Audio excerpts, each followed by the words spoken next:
ॐ ज्ञानतिमिरान्धस्य ज्ञानञ्जनशलाकया चक्षुरुन्मिलितं येन तस्मै श्रीगुरुवे नमः। श्रीचैतन्यमनोभीष्टं स्थापितं येन भूतले स्वयं रूपः कदा मह्यं ददाति स्वपदान्तिकं। वन्देऽहं श्रीगुरौ श्रीयुतापदकमलं श्रीगुरुन् वैष्णवांश्च श्रीरूपं साग्रजातं सहगण रघुनाथान्वितं तं सजीवं साद्वैतं सावधूतं परिजनसहितं कृष्णचैतन्यदेवं श्रीराधाकृष्णपादान् सहगण ललिता श्रीविशाखान्वितांश्च। हे कृष्ण करुणा सिंधु दीनबंधु जगतपते गोपेश गोपिका कांत राधा कांत नमस्तुते। तप्त कांचन गौरांगी राधे वृंदावनेश्वरी विश्वभानुसुते देवी प्रणमामि हरिप्रिये।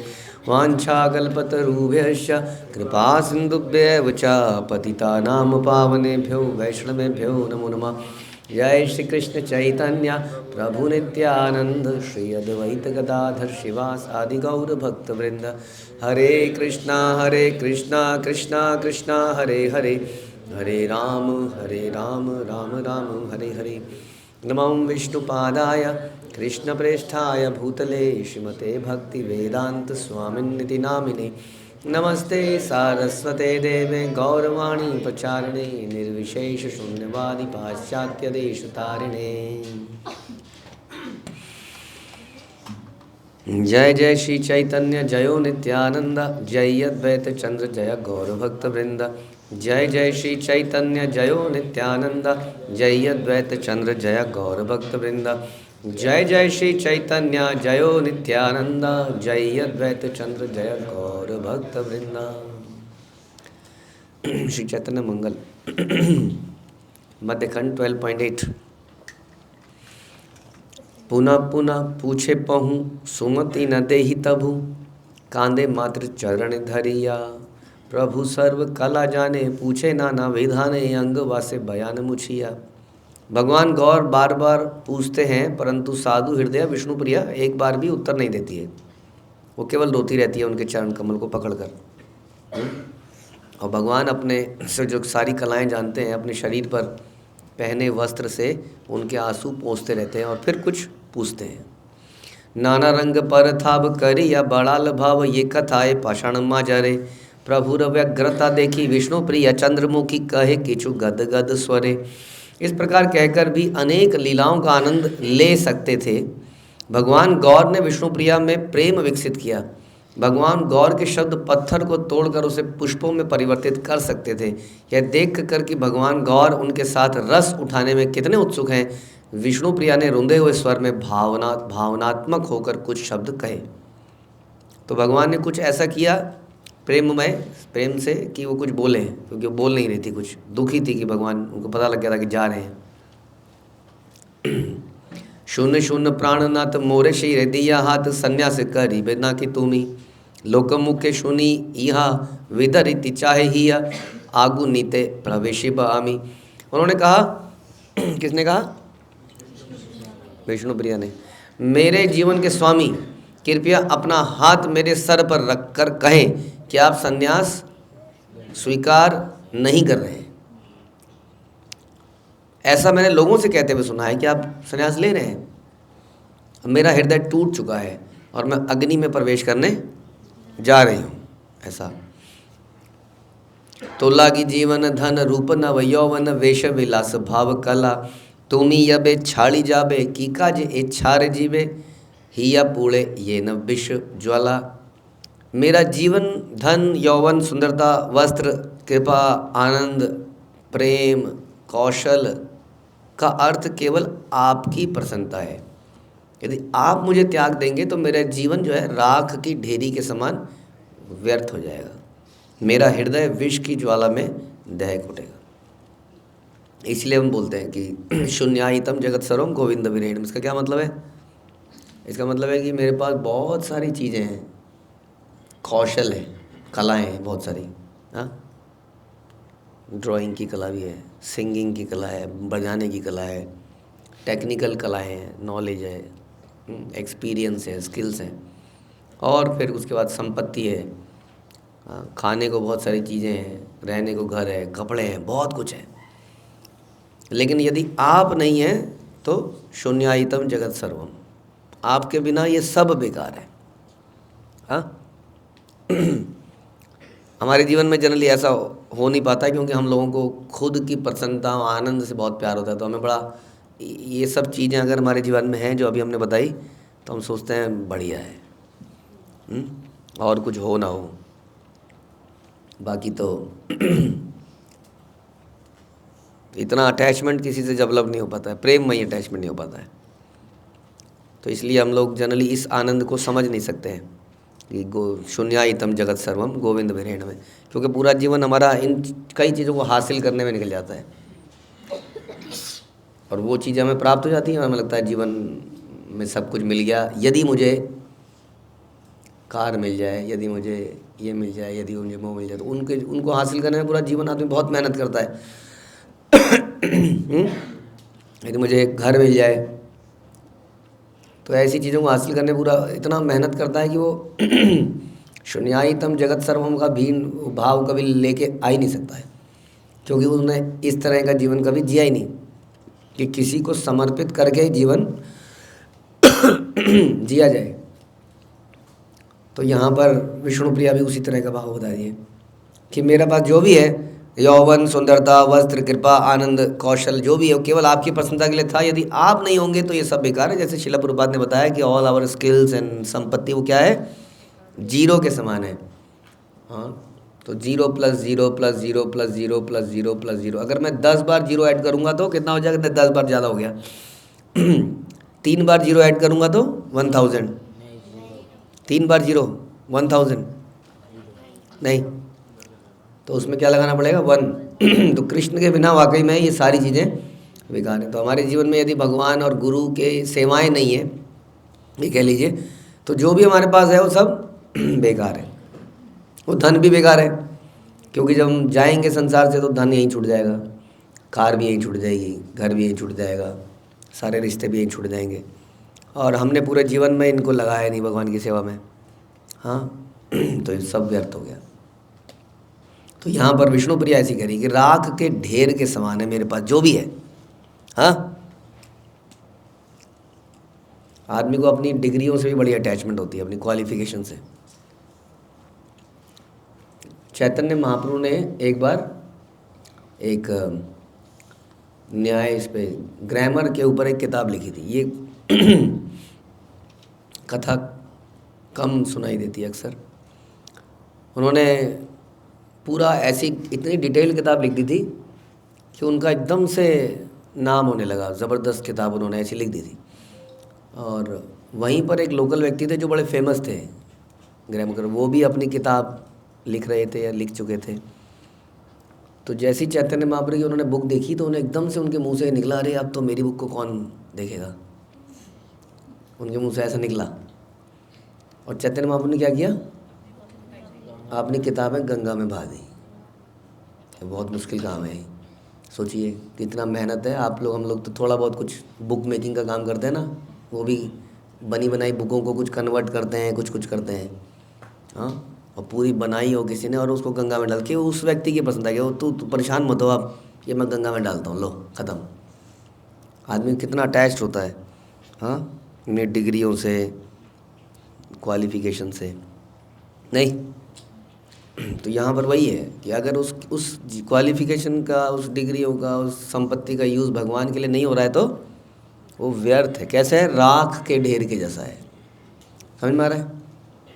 मेरा हृदय विष की ज्वाला में दहक उठेगा यदि आप चले जाएंगे तो। धिक रहूँ मोर देह एक निवेदिये, तोहे केवने हटिया या बेपथे। शीरीष कुसुम ये न सुकोमल, श्री चरण डर लागे परशिते हाथे। मेरे शरीर को नष्ट हो जाने दीजिए, मैं केवल यही कहना चाहती हूँ। आप कंटीले मार्गों पर चलेंगे कैसे? वहाँ पर भी ये टेंशन है कि आप यदि संन्यास लेंगे तो आपको नंगे पैर जाएंगे, जंगलों में चलेंगे, पाँव में सिरसा पुष्प के समान कोमल हैं आपके पाँव, और उसमें कांटे चुभेंगे। मुझे भी अपने हाथों से इनका स्पर्श करने में भय लगता है। किनका? उनके चरणों का। कहीं इतने कोमल हैं कि इन्हें चोट ना लग जाए। और लाल लाल सा होता है ना, तो लगता है कि अरे फूट ही ना जाए कहीं। तो कह रहे कैसे चलेंगे आप कंटीले रास्ते पर। भूमि ते डाणिया अयबे डरे प्राण हाल तबे सिंचिया पढ़े सर्व गाय आरण्य कंटक वने कोथा जाबे कौन खाने के मने हाटी बेरांग पाए। जब आपको ठोकर लगती है और आप छड़ी के समान भूमि पर गिर जाते हैं तो मेरी प्राण वायु कांपने लगती है।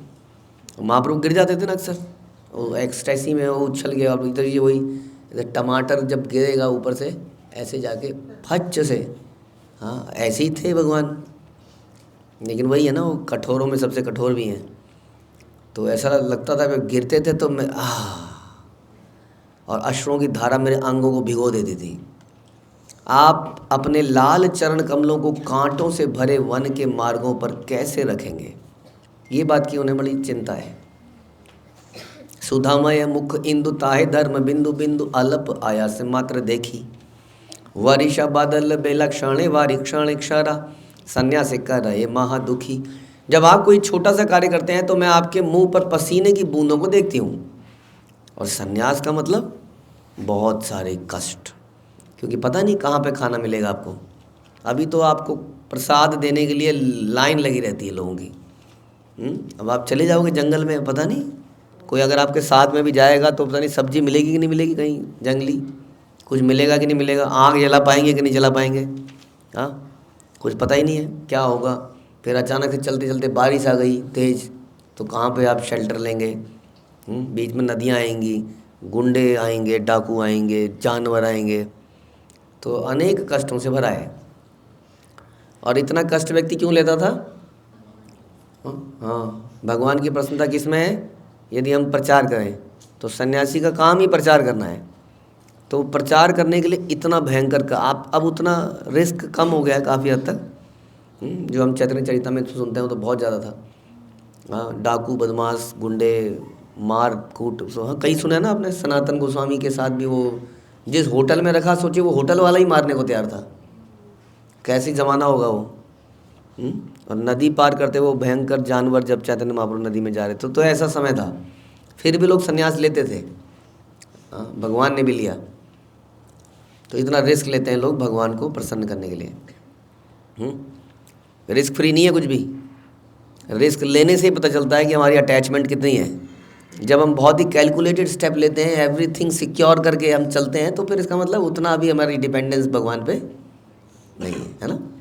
जैसे हम कहीं जा रहे हैं तो उसके लिए 100% नहीं प्रसाद मिलेगा कि नहीं मिलेगा, नहीं कितने बजे मिलेगा, नहीं क्या मिलेगा, नहीं वहाँ पर ये होगा कि नहीं होगा, ये होगा कि नहीं होगा, है ना।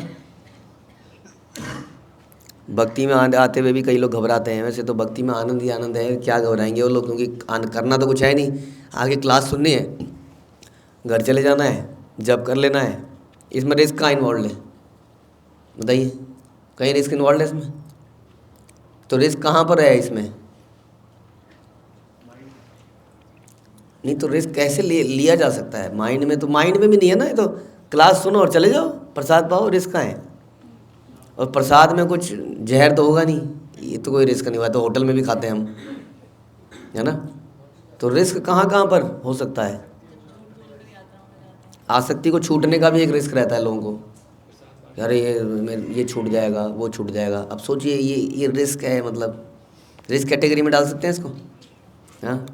और जो सुनते हैं वो फिर इम्प्लीमेंट करते हैं तब लगता है क्या, वही तो कह रहा हूँ, ऐसा क्या है जो रिस्क है? जब प्रसाद बांट रहे होते हैं तो रिस्क है, तो ये होता है प्रसाद खुले में बचेगा तो खुले में से प्रसाद बांट देना। अब ये रिस्क है। सोचिए जैसे हम प्रसाद बांट रहे हैं तो प्रसाद खत्म ना हो जाए, मेरे लिए ना रहे। अभी हम कैसे रिस्क की बात कर रहे थे ना, और ये कैसा रिस्क है सोचिए। जॉब छोड़ने का रिस्क है कि आदमी जॉब छोड़ेगा तब पता नहीं क्या होगा, बिजनेस छोड़ेगा तो ये रिस्क तो है, क्या होगा। गुरुकुल में बच्चा आएगा, ये एक रिस्क है, पता नहीं ये चलेगा कि नहीं चलेगा। 4 साल बाद ये लोग बंद कर देंगे, कौन पता इनका। या आगे जाके ये पढ़ाई कुछ कहीं संसार में जॉब प्राप्त कर पाएगा कि नहीं कर पाएगा, ये एक रिस्क है। कैसे?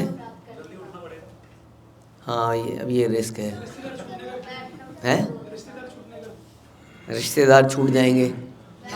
तो रिश्तेदार छूट जाएंगे तो जब बुरा समय आएगा तब हमें कौन संभालेगा, क्योंकि रिश्तेदार तो हमने छोड़ दिए। माला लाल होने का रिस्क,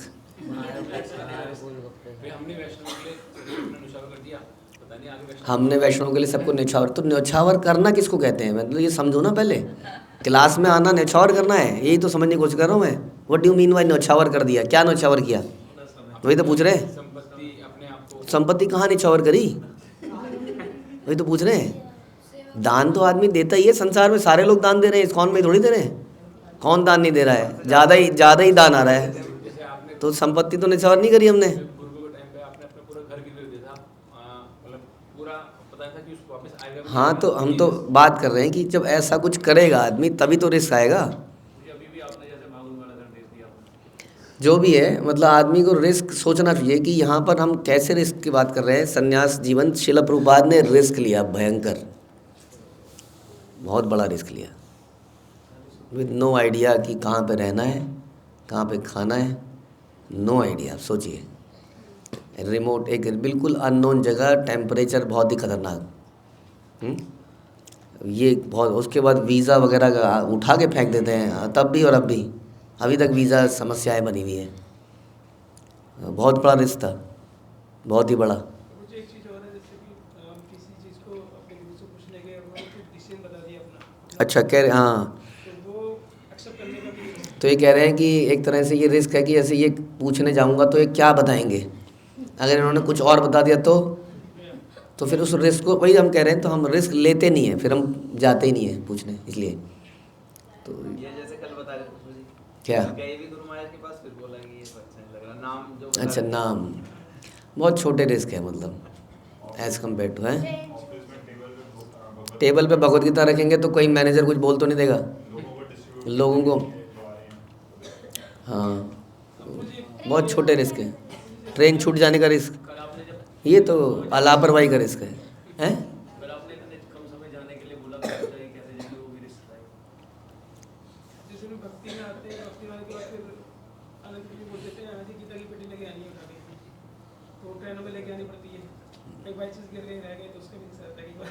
तो कह रहे हैं कि भक्तों के साथ यात्रा करेंगे तो सामान उठाने को बोलेंगे, तो कमर में जर्क आने का रिस्क कहीं कोई सामने आ गए तो सेवा दे देंगे, है। सामने सबके सामने आ गए तो सेवा दे देंगे, वही।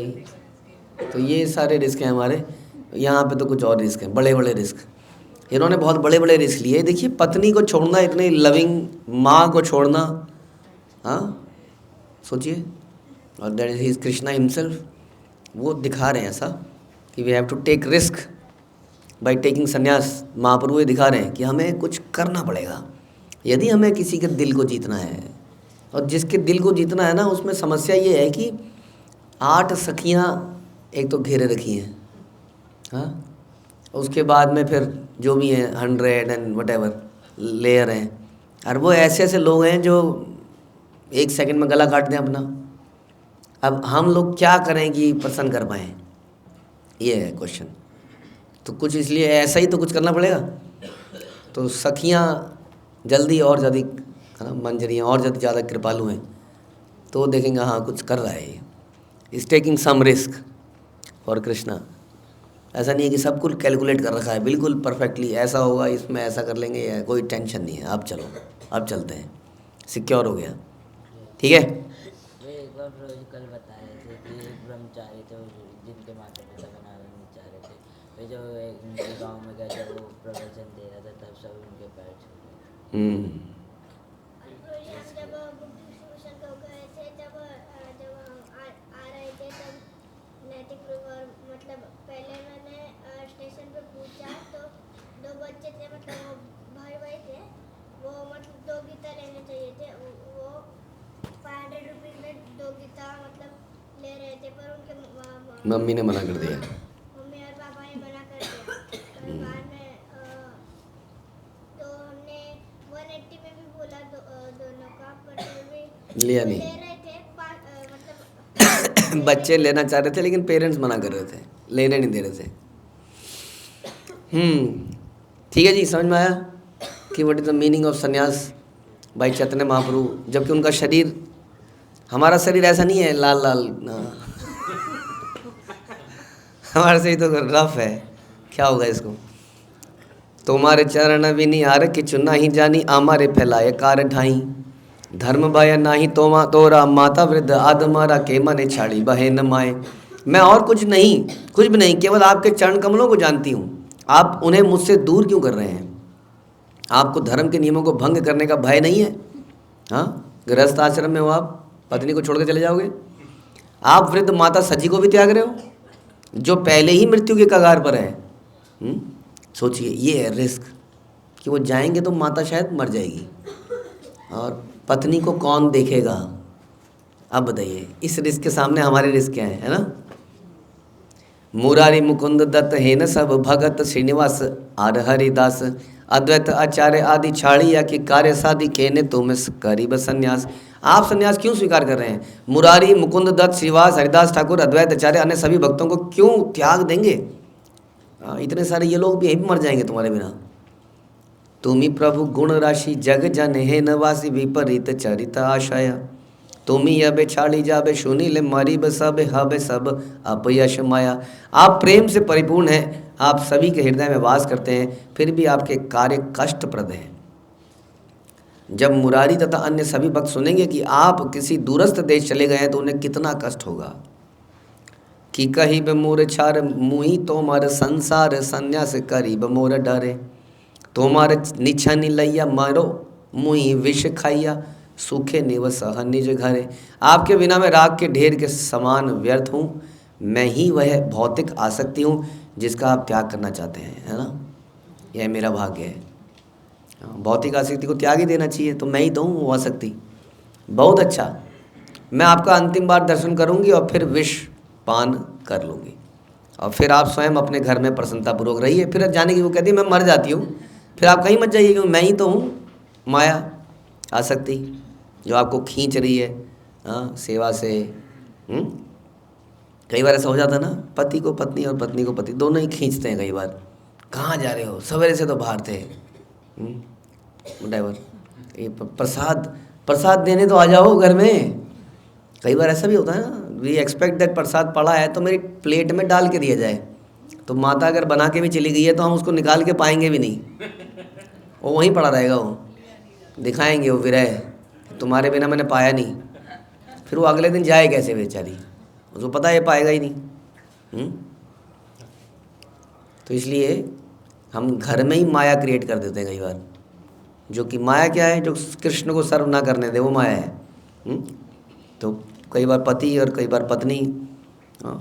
वो याद है वो राजस्थानी लेडी का नाम क्या था? हाथी रानी, हाड़ी रानी। उसने कहा ये मेरी आसक्ति से अपने कर्तव्य, क्षत्रिय कर्तव्य को पूरा नहीं कर रहा है। उसने अपनी गर्दन भेंट कर दी, ले अब तेरी पत्नी मर गई, अब युद्ध में पत्नी के बारे में मत सोचियो, मरी गई वो तो मार ही दिया उसने अपने आप को, अब लड़ ले, आराम से लड़, क्षत्रिय का धर्म है। तो इस तरह से हम लोग कई बार घर में ही बेड़ियां डाल देते हैं एक दूसरे के आसक्ति की, और उसको प्रेम का नाम देते हैं। आप हमसे प्रेम नहीं करते हैं ना? हाँ, आपके पास तो समय नहीं है हमारे लिए बात करने के लिए।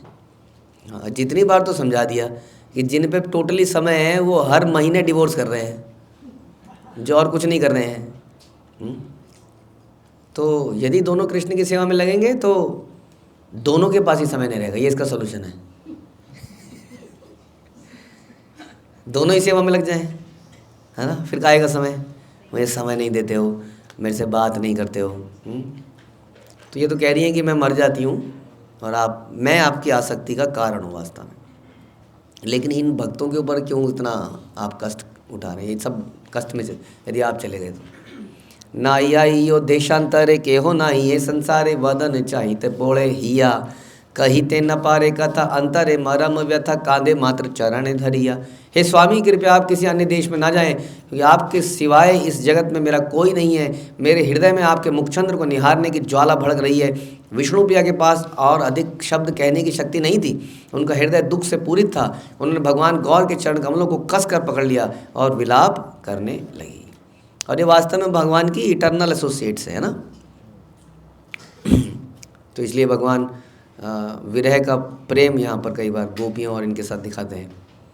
शुनि विष्णु प्रिया वाणी तबे से ही गौरमणि हंसिया तुलिया नील कोले वसने मुछाए मुख करे नाना कौतुक मुछा ना भाविया दुख बोले। विष्णुप्रिया के इन शब्दों को सुनकर भगवान गौर मुस्कुराए, उनको ऊपर उठाया और साथ में बैठा लिया। अपने वस्त्रों से उन्होंने विष्णुप्रिया के मुख के अश्रु पोंछे। उन्होंने विष्णुप्रिया से अनेक प्रकार के विनोद किए, यानी कि कुछ हंसी की बातें करी ताकि वो खुश हो जाएं, और कहा कि अकारण ही दुखी ना हो। ये कोई कारण है दुख होने का? मैं जा रहा हूँ तो क्या हो गया, संन्यास लेने दो। आमी तोरे छाड़ी या संन्यास करी बगिया एक तवक के कही लतो के, ये करी से करी अबे तुम्हारे कही तब एखन न मरम इच्छा शोके। किसने कहा कि मैं आपको त्याग दूंगा और संन्यास स्वीकार कर लूँगा? जो मैं करूँगा आपको बताऊँगा। अब ऐसे तो सुना है ना आपने, किसने कहा मैं ऐसा कर रहा हूँ? व्यर्थ के शोक में पीड़ित मत हो। इहा बलि गौर हरि आश्लेष चुंबन करी, नाना रस कौतुक विहारे, अनंत विनोद प्रेम लीला लावण्येर सीमा, विष्णु प्रिया तुशीला प्रकारे। ऐसा कहकर भगवान ने उनका आलिंगन किया और भगवान ने उनके साथ अनेक अद्भुत मधुर लीलाएं करी। असीमित माधुर्य लीलाओं के साथ सुंदर तथा मनोहर लीलाओं की उच्चतम अवस्था तक उन्होंने विष्णु प्रिया को संतुष्ट किया। विनोद विलासे रसे भेगे ले रजनी शेषे पुनः किछु पीछू, पूछे विष्णु प्रिया हिया ए आगुनिया छे ते कारण पुनः पूछे, प्रिया प्राणनाथ मुख चाहिया। आनंददायक मधुर लीलाओं के साथ उन दोनों ने रात्रि व्यतीत करी।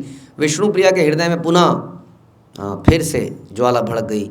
उन्होंने अपने प्रियतम भगवान गौर के चंद्रमुख को निहारते हुए फिर से प्रश्न किया, प्रभु कर बुके निया पूछे देवी विष्णु प्रिया, मीछा न कही ओ मोर डरे, हे न अनुमानी करी यत कह से चातुरी पलाई बे मोर अगोचरे। भगवान के हाथ को अपने वक्षस्थल पर रखते हुए विष्णुप्रिया ने पूछा, कृपया मुझे झूठ ना बताएं, कसम खा के बताएं, सत्य बताएं, क्या आप मुझे त्याग देंगे? तुम ही निज वश प्रभु पर वश न कभु, ये करह आपनार सुखे, संन्यास करीबे तुम की बलिते पारियामी, निश्चय करिय कह मोके। आप परम स्वामी हैं, आप वैसा करेंगे जैसा आप चाहते हैं, आप किसी के द्वारा नियंत्रित नहीं हैं, आप अपना मनोरथ ही सिद्ध करेंगे। यदि आप संन्यास स्वीकार करना चाहते हैं तो आपको रोकने हेतु मैं कह क्या सकती हूँ? कृपया सच बता दीजिए। यदि आप करना चाहते हैं तो ये तो होके ही रहेगा। ए बोल सुनिया पाहूँ मुझे हंसिया लहू, कहे सुन मोर प्राण प्रिया, किछु न करी चिते ये करी तो रही ते सावधान सुन मन दिया। ऐसा सुनकर भगवान सौम्यता पूर्वक मुस्कुराए और कहा, हे प्रियतमा कृपया सुनो, जो मैं कह रहा हूँ आपके कल्याण के लिए है, ध्यान से सुनो। जगते यतेक देख मीछा करी सब लेख, सत्य एक सब एक भगवान, सत्य आर वैष्णव ताविनी यतेक सब मीछा करी करह ज्ञान। जो आप इस जगत में देखती हैं वो सब मिथ्या है, केवल परम पुरुष पुरुषोत्तम भगवान तथा वैष्णव ही सत्य हैं। कृपया जान लें कि अन्य सभी कुछ मिथ्या है। क्या क्या मिथ्या है इसका मतलब? सब कुछ मतलब क्या होता है? सब कुछ मिथ्या है मतलब हाँ, ये रिलेशनशिप संसार के मिथ्या है। मिथ्या क्यों है? क्योंकि टेम्परेरी है। सच क्या होता है? जो हमेशा रहे। जो बदलता रहे वो सच है? वो सच नहीं हो सकता, है ना। जैसे कि आप बोलोगे मेरे घर का ये एड्रेस है, हाँ, और कल यहाँ पर आओ, ये घर ही ना हो, यहाँ पर हो ही ना, घर गायब हो गया, कहीं और चला गया।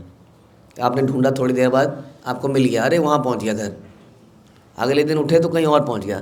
तो आप किसी को एड्रेस कैसे दोगे? हाँ, एड्रेस ही नहीं है उसका कोई, क्योंकि बदलता जा रहा है। तो झूठ हो गया ना वो एड्रेस, क्योंकि टेम्परेरी है, बदलता जा रहा है। उसी तरह से हमारे रिश्ते बदलते जा रहे हैं। कभी इसको पत्नी बना रहे हैं, फिर अगले जन्म में किसी और को बना रहे हैं। कभी इसको माता पिता बना रहे हैं, फिर किसी और को बना रहे हैं।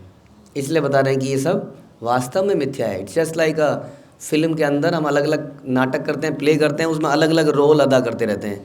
वो मिथ्या है, हम जानते हैं मिथ्या है, वैसे ही ये मिथ्या बता रहे हैं, समझाने की कोशिश कर रहे हैं उसको। लेकिन इटर्नल भी कुछ बता रहे हैं। क्या इटर्नल है? भगवान, वैष्णव। वैष्णव से मतलब हो गया भगवान के धाम के, और वैष्णव जो जब तक वो कृष्ण सेवा कर रहे हैं वो सत्य है। क्यों? क्योंकि वो जैसे हम बताते हैं जुड़ती रहती है। इस संसार में जो आप सेवा कर रहे हो, सांसारिक सेवाएं, वो जुड़ती नहीं है आगे, वो ख़त्म हो जाती हैं। उसका फल भी यही ख़त्म हो जाता है। हाँ, कर्मों का कुछ फल रह जाता है जो नहीं मिल पाता, उसको तो भोगने आना पड़ता है। लेकिन वो इटर्नल नहीं है। और भगवान की सेवाएं क्या है? हाँ, तो जितनी काउंटिंग आपकी वो जो ग्रीन माला जा रही है वो काउंट में जा रही है सब भगवान के, तो रेड माला भी काउंट में जा रही है इटर्नली। हाँ, इसने ये माला इतनी माला अच्छी करी, हमेशा के लिए जा रही है वो। अब अगर अगले जन्म में शरीर बदल के आओगे तो क्या होगा? फिर आपकी माला तो गई होगी किसी नाम से, अब आपका नाम बदल गया है, वो लॉगिन करना पड़ता है ना, लॉगिन। हाँ, तो कई बार ऐसा होता है ना, किसी दूसरे के लॉगिन में करते करते करते उसी के लॉगिन में सबमिट कर दी है, तो ऐसे कैसे? फिर तो गड़बड़ हो गई। भगवान के अकाउंट में गड़बड़ नहीं होती है, वो उनको लॉगिन की ज़रूरत नहीं है, लॉगिन की ज़रूरत हमें है। वो देख लेंगे इसने कितनी करी है, वहाँ सिस्टम परफेक्ट है। तो उनकी सेवाएं, अगर आप शरीर बदल के भी आओगे तो भी उनको पता रहेगा ये आदमी अब इस शरीर में है, पिछले शरीर में इसने 50,000 मालाएं करी थी, वटेवर जितने भी करी थी। तो ऐसा भगवान को क्लियर है, इसलिए बता रहे हैं कि ये वाला तो मिथ्या है। तो तुम मिथ्या चीज़ों के लिए इतना रो मत, क्योंकि वो तो छूटना ही है एक दिन। हाँ, अगर हमने संन्यास नहीं लिया तो भी एक दिन हम संन्यास ले लेंगे, जब मरेंगे तो शरीर जा रहा होगा संन्यास लेके, बाकी लोग फिर भी रोएंगे ही, तो रोना तो पड़ेगा ही। ये है क्वेश्चन। इसलिए भगवान के लिए हम अपने आप को समर्पित करते हैं, बेटर है। लेकिन एक बार अगर समर्पित कर देंगे और भगवान के पास चले जाएंगे तब क्या होगा? फिर दोबारा ऐसा नहीं होगा। तो बता रहे हैं कि ये सभी मिथ्या है। मिच्छा सुत पति नारी पिता माता आदि करी परिणामे के बकहार। श्री कृष्ण चरण बही आरत कुटुंब नाही यत देख ए माया तहार। संतान, पत्नी या पति, पिता, माता सब मिथ्या है। इसका मतलब हमारा कोई मम्मी पापा नहीं है। मिथ्या का मतलब ही हमेशा यहाँ पर हम बोलते हैं कि टेम्परेरी है, लेकिन अभी टेम्परेरी है क्योंकि बदलता जा रहा है, भाई जैसे आपने बताया। इसलिए बता रहे हैं कि संतान, पति, पत्नी, पिता, माता सब मिथ्या है, या सभी संबंध अस्थाई हैं। किसका संबंध किसके साथ? लेकिन हम पूरे जीवन में इन्हीं संबंधों के लिए तो रोते रहते हैं। ऐसा कह दिया, ऐसा कह, ये मेरी बात ना सुनते नहीं है, वही बात आ गई फिर। हाँ, वो कहते ये मेरी बात नहीं सुनती है। अच्छा, नहीं सुनती है, कई लोग तो इस बात से ओके हैं, नहीं सुनते, अब सेवा करते रहो। कई बात इसको सॉल्व करने में लगे हैं बड़ी मेहनत से, वो सॉल्व हो नहीं पा रही है, लेकिन और बड़े दुखी भी हैं। हाँ, बड़े दुखी हैं। क्या देख रहे हैं वो देख रहे हैं एक राम भी थे, सीता राम की भी जोड़ी थी, और एक हमारी जोड़ी है। वो जोड़ा ही मिलाने लगे रहते हैं, जोड़ा। ये भी उसके देखो, उसके पापा कितना प्यार करते हैं उससे। हमारे कुछ बच्चे हैं, वो बता रही थी, उसकी मम्मी कहती है, मम्मी तुम कितनी गरीब हो, मुझे किसी यात्रा में नहीं ले जाती हो, अच्छी मम्मी नहीं हो तुम। तो मैंने कहा चलो, आपने पहले क्यों नहीं बताया, हम ले जाएंगे यात्रा में तो। लेकिन ऐसा है मामला, हर कोई उन रिश्तों से भी कुछ चाह रहा है, कुछ निकल आया उसमें, रस निकल गया है उसमें से कुछ। समझ में आ रहा है कुछ? क्या समझ में आ रहा है बताओ? ये सारा टेम्परेरी है, तो फिर क्या करें? अगर हम लोग ज़्यादा टेंशन नहीं लेंगे, क्योंकि रिश्तों का जितना भी सुख हमें मिल रहा है वो प्रारब्धों के हिसाब से मिल रहा है। हाँ, बट वो इम्पोर्टेंट नहीं है कि वो रस लेने के लिए हम यहाँ पर नहीं आए हैं। हम तो परम रस लेने के लिए आए थे। तो ये रस के लिए ज़्यादा चिंता होने की विषय नहीं है, जितना मिल रहा है मिल रहा है, नहीं मिल रहा नहीं मिल रहा है। हाँ, कईयों को सुख अपने से नीचे को देखना चाहिए हमेशा जीवन में। जब दुख हो हम ऊपर वाले को देखते हैं, वो उसका कितना अच्छा चल रहा है, नीचे वाले का देखो। बहुत सारे केस मैं ही बता दूंगा आप लोगों को, मिलोगे तो वहाँ देखो, वहाँ देखो, वहाँ पर क्या चल रहा है, वहाँ पर क्या चलता है। बोला अरे यार मेरा बढ़िया है जो भी है। जैसे प्रभुपाद के पिताजी ने कहा तुम्हारी पत्नी से पटती नहीं है, उन्होंने कहा बहुत बढ़िया है, दिमाग ही नहीं जाएगा माया की तरफ। उन्होंने तो उसके लिए भी बढ़िया बता दिया। इसलिए बता रहे हैं कि ये सब रिश्ते मिथ्या हैं, ये सभी संबंध अस्थाई हैं। किसका संबंध किसके साथ है? केवल भगवान कृष्ण के चरण कमल ही हमारे वास्तविक आश्रय हैं। लेकिन हम इस बात के लिए इतने कन्विंस्ड नहीं हैं। हमें लगता है कि घर संभला रहे, रिश्ते बने रहे, उसके बाद जो समय मिले वो सब कृष्ण का है। उल्टा हो गया ये, समझ में आ रहा है? ऐसा करते हैं कि नहीं हम? जैसे हम बता रहे थे, हम कैलकुलेटेड रिस्क लेना चाहते हैं ना, सब कुछ बैलेंस्ड हो जाए, उसके बाद जो समय बचेगा, हाँ, जैसे अकाउंटिंग में बोलते हैं बैलेंसिंग फिगर, जब सब कुछ ख़त्म हो जाएगा, जो बैलेंस बचेगा वो भगवान आपका, चाहे पैसे में हो चाहे समय में हो, हर चीज़ में वो बैलेंस दे देंगे आपको। और अक्सर क्या होता है, वो बैलेंस बचता ही नहीं है, क्योंकि इतने रिश्तेदार आ जाते हैं, इतनी काम आ जाते हैं, इतनी नीड्स, इतनी डिज़ायर्स, इतनी डिमांड्स की कुछ बचता ही नहीं है। और गलती से आपने अगर दे दिया भगवान के लिए तो रिश्तेदार आपको खा जाते हैं, खा। और हम पता नहीं क्यों इतने कमज़ोर पड़ जाते हैं। मैं क्या करूं, मैं देने तो आई हूँ, प्रभु जी चुपके से ले लो, किसी को पता ना चलनी चाहिए मेरे घर में, ऐसा होता है, और खा जाएंगे वो। हाँ, ऐसा माहौल है। फिर भी चलो कुछ तो कर ही रहे हैं। तो बैलेंसिंग फिगर क्या होनी चाहिए? बैलेंसिंग फिगर उल्टी होनी चाहिए कि पहले हम ये सब करेंगे, उसके बाद जो समय बचेगा, देखो जी इतना ही बन पाएगा।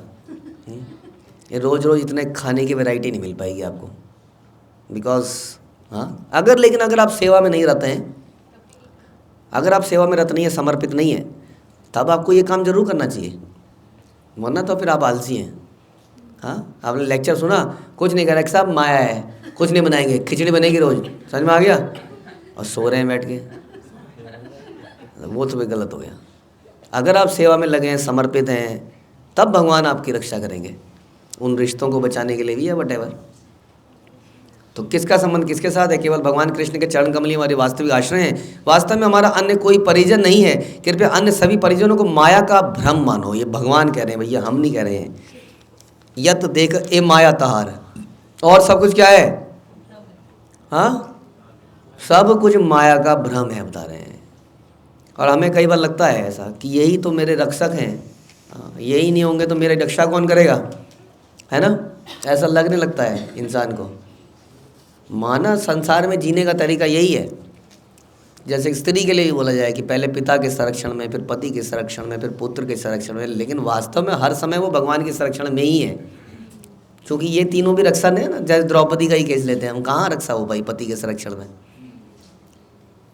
तो इस प्रकार वास्तविक रक्षक भगवान ही है। ये न समझ के हम अपने, कई सारे हमारे जीवन में लोग हैं, हम सोचते हैं ये मेरी रक्षा करेगा, बुरे समय पर ये काम आएगा। समझ में आया? तो एकमात्र हमारे वास्तविक आश्रय कौन है? भगवान के चरण कमल ही हमारे वास्तविक आश्रय हैं। और सब क्या है? और सब माया का भ्रम है। ठीक है जी। ऐसा किसने किसको कहा? महाप्रभु ने विष्णु प्रिया को कहा, क्योंकि अब उसको छोड़ के जा रहे हैं। दोनों लेडीज़ अकेली हो जाएंगी घर के अंदर, एक बुढ़िया मरने वाली है और एक ये, कोई कौन है उन्हें बचाने वाला? तो ये इसको पहले समझा रहे हैं कि कृष्ण ही बचाते हैं वास्तव में। ठीक है। हरे कृष्णा। श्रील प्रभुपाद की जय, श्री चैतन्य मंगल की जय, श्री लोचन दास ठाकुर की जय।